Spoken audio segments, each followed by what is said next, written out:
இது மகிமை நேரம். ஆண்டவராகிய இயேசு கிறிஸ்துவின் நாமத்தில் அன்போடு உங்களை வாழ்த்தி வரவேற்கிறேன். ஆண்டவர் நமக்கு தருகிற வாய்ப்புகள் ஏதோ தற்செயல் என்று எண்ணக்கூடாது. ஆண்டவரே, உம்முடைய சித்தம் பரமண்டலத்தில் செய்யப்படுகிறது போல என்னிலும் செய்யப்படுவதாக என்று ஒரு நிமிடம் நாம் ஜெபிப்போமா? கல்வாரி சிலுவையில் இந்த வார்த்தைகளை கேட்டுக்கொண்டிருக்கிற ஒவ்வொருவருக்காகவும் ஆண்டவரை இரத்தம் சிந்தி ஜீவனை கொடுத்த எங்கள் ஆண்டவராகிய இயேசு கிறிஸ்து மறுபடியும் உயிரோடு எழுந்து இப்பொழுதும் எங்கள் நடுவில் வந்து எங்களுக்கு உதவி செய்கிறவராய் இருக்கிறீரே, உமக்கு முன்பதாக எங்களை தாழ்த்துகிறோம். நீர் விரும்புகிறதே எங்களில் செய்தருளும் என்று இயேசு கிறிஸ்துவின் நாமத்தில் ஜெபிக்கிறோம் ஜீவனுள்ள தகப்பனே, ஆமென்.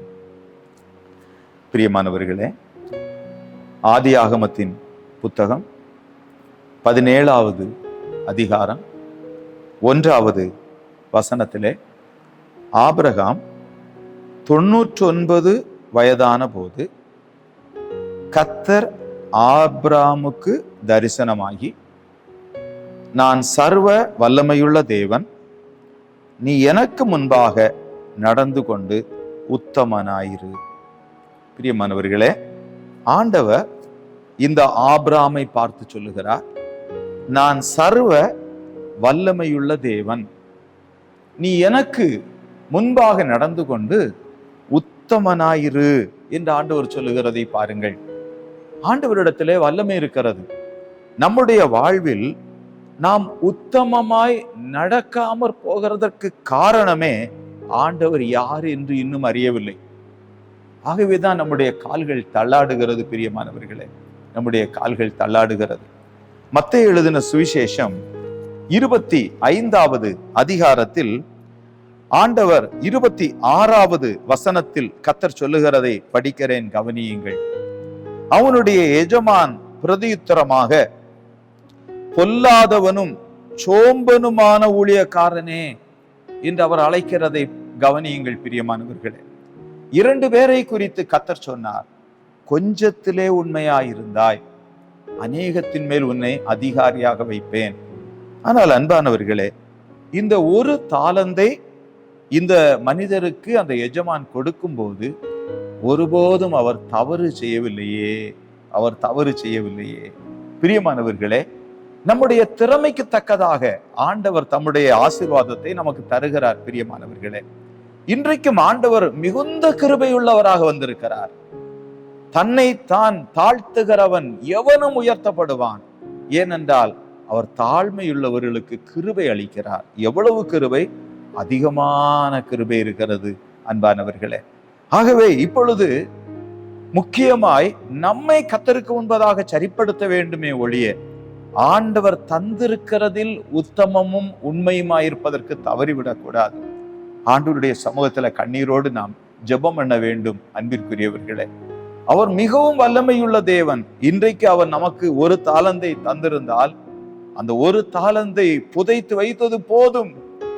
ஆண்டவரே, நான் அதை பயன்படுத்தட்டும், எனக்கு தந்திருக்கிற இந்த வாய்ப்பை இழக்க வேண்டாம் என்று கண்ணீரோடு கர்த்தரிடத்துல திரும்பும்படி ஆண்டவர் எதிர்பார்ப்போடு நம்மை பார்க்கிறார். பிரியமானவர்களே, ஒரு தாலந்து தான், மற்றவர்களுடைய பார்வையில் அற்பம்தான். ஆனால் கலங்காதிருங்கள், அதை இரட்டிப்பாக்குகிற வல்லமையை கர்த்தர் உங்களுக்குள் வைத்திருக்கிறார்.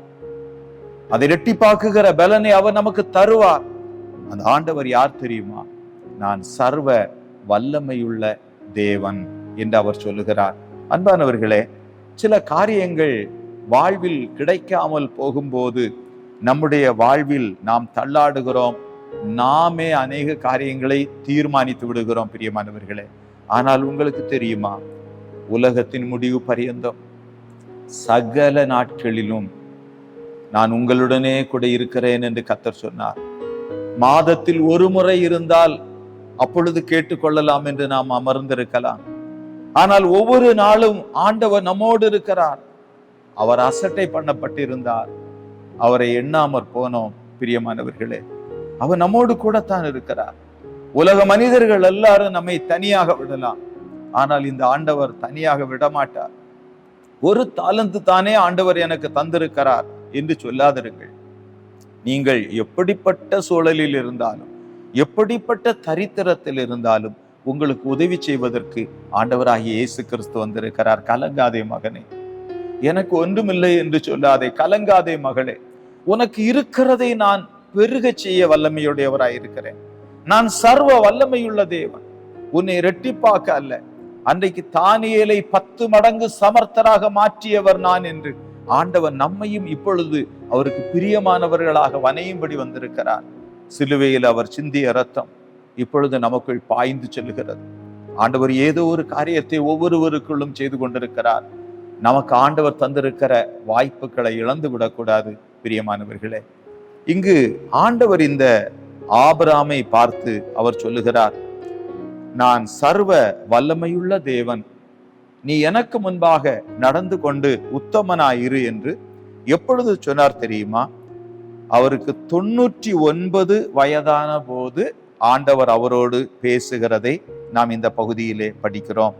அப்படியானால் இதற்கு முன்பு ஒரு பெரிய இடைவெளி அவருக்கு இருந்திருக்கிறது. கிட்டத்தட்ட அதற்கு முந்தைய அதிகாரத்தில் கடைசியில் நாம் படிக்கும் போது ஆகார் ஆபிரகாமுக்கு இஸ்மவேலை பெற்ற போது ஆபிரகாம் 86 வயதாயிருந்தான். பிரியமானவர்களே, 86 வயதுக்கு அதற்கு முன்பிருந்தே அவர் சத்தத்தை கேட்பதை இழந்து விட்டார். அவராகவே ஒரு குறுக்கு முடிவு எடுத்து விட்டார். பிரியமானவர்களே, ஆனால் இப்பொழுது 99வது வயதில் மறுபடியும் ஆண்டவர் அவரோடு கூட பேசுகிறார். உன்னை நான் ஆசீர்வதிக்க வேண்டும், நீ ஒரு காரியத்தை செய்ய வேண்டும், நீ ஒரு காரியத்தை செய்ய வேண்டும். எனக்கு முன்பாக நடந்து கொண்டு உத்தமனாய் இருக்க வேண்டும். வேறு யாரோ ஒருவருக்கு முன்பு நீ உத்தமனாக இருக்கலாம், ஆனால் நீ எனக்கு முன்பாக உத்தமனாய் இருந்தால் உன்னுடைய வாழ்வில் நான் இரக்கம் செய்வேன். ஒன்றுமே இல்லாத நிலையில் அன்பானவர்களே ஆண்டவர் அவருக்கு இறங்கினார். கர்த்தருக்கு முன்பதாக அவர் உத்தமமும் உண்மையுமாக வாழுவதற்கு தீர்மானித்த போது உடனடியாக கர்த்தருடைய இரக்கம் அங்கு வந்தது. பிரியமானவர்களே, இன்றைக்கும் ஆண்டவர் நம் ஒவ்வொருவருக்காகவும் சிலுவையில ரத்தம் சிந்தினார். நம்முடைய பாவத்தை அவர் சிலுவையில் சுமந்தார். நம்முடைய நோய்களை அவர் சிலுவையில் சுமந்தார். நம்முடைய பாடுகளை அவர் சிலுவையில் சுமந்தார். நம்மை மறுபடியும் எழுந்து நிமிர்ந்து நிற்க செய்யும்படி வந்திருக்கிறார். நாம் எந்த சூழலில் இருந்தாலும் பிரியமானவர்களே, நம்மை நிறுத்துகிற கர்த்தர் நம் நடுவில் வந்திருக்கிறார். பிரியமானவர்களே, வந்திருக்கிறார். ஆண்டவர் ஒன்றுமில்லாத நிலையில் ஆதியாகமம் 17வது அதிகாரம் 2வது வசனத்திலே, நான் உனக்கும் எனக்கும் நடுவாக என் உடன்படிக்கையை ஏற்படுத்தி உன்னை மிகவும் திரளாய் பெருக பண்ணுவேன் என்றார். அப்பொழுது ஆபிரகாம் முகங்குப்புற விழுந்து வணங்கினான். அன்பானவர்களே, இப்பொழுது ஒரு உடன்படிக்கை ஏற்படுத்தப்படுகிறது, உன்னை மிகவும் திரளாய் பெருக பண்ணுவேன் என்று. பாருங்கள், மத்தேயு எழுதின சுவிசேஷம் 26வது அதிகாரம் 28வது வசனத்திலே, இது பாவ மன்னிப்பு உண்டாகும்படி அநேகருக்காக சிந்தப்படுகிற புது உடன்படிக்கைக்குரிய என்னுடைய இரத்தமாயிருக்கிறது என்று சொல்லி ஆண்டவராகிய இயேசு கிறிஸ்து ஒரு புது உடன்படிக்கையை நம்மோடு செய்கிறார். ஒரு புது உடன்படிக்கை. உன்னுடைய வாழ்வு இடிந்து கிடக்கிறதை போல இருக்கலாம், ஒன்றுமே இல்லை என்று அழுது கொண்டே இருக்கலாம். ஆனால் ஆண்டவர் இப்பொழுது நமக்கு உதவி செய்யும்படி வந்திருக்கிறார். எப்படி தெரியுமா? ஆண்டவர் உன்னை மிகவும் திரளாய் பெருக பண்ணுவேன் என்று சொல்லி, ஏதோ மிகவும் அற்பமானவன், நான் மிகவும் அற்பமானவள் என்று சோர்ந்து போய்விடாதே. ஆண்டவர் உன்னை மிகவும் திரளாய் பெருக பண்ணுவார். அதற்காக அவருடைய இரத்தம் சிந்தப்பட்டிருக்கிறது. நம்முடைய வாழ்வில் ஆண்டவர் ஒரு புதிய உடன்படிக்கையை வைத்திருக்கிறார். அன்றைக்கு ஆபிரகாமுக்கு இந்த உடன்படிக்கை கிடைத்த போது முகங்குப்புற விழுந்து கர்த்தரை வணங்குகிறார். இப்பொழுது நமக்கு உதவி செய்யும்படி வந்திருக்கிற, நம்மோடு புது உடன்படிக்கை செய்கிற உயிர்த்தெழுந்த ஆண்டவராகிய இயேசு கிறிஸ்துவுக்கு முன்பதாக நாமும் பணிந்து, ஆண்டவரை எனக்கு இரக்கம் செய்யும் என்று சொல்லுவோமா? எங்கள் நல்ல ஆண்டவரே, நாங்கள் எல்லாரும் உம்மை பார்க்கிறோம்.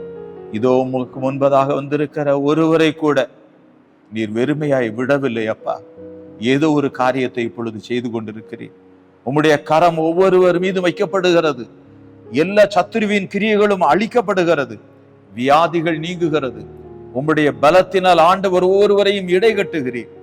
ஆண்டவரே, உமக்கு ஒன்பதாக உண்மையுள்ளவர்களாயிருக்கிற, உத்தமமாய் நடக்க கிருபை தருகிறதற்காக இயேசு கிறிஸ்துவின் நாமத்தில் நன்றி சொல்லி ஜெபிக்கிறோம் ஜீவனுள்ள தகப்பனே. ஆமென்.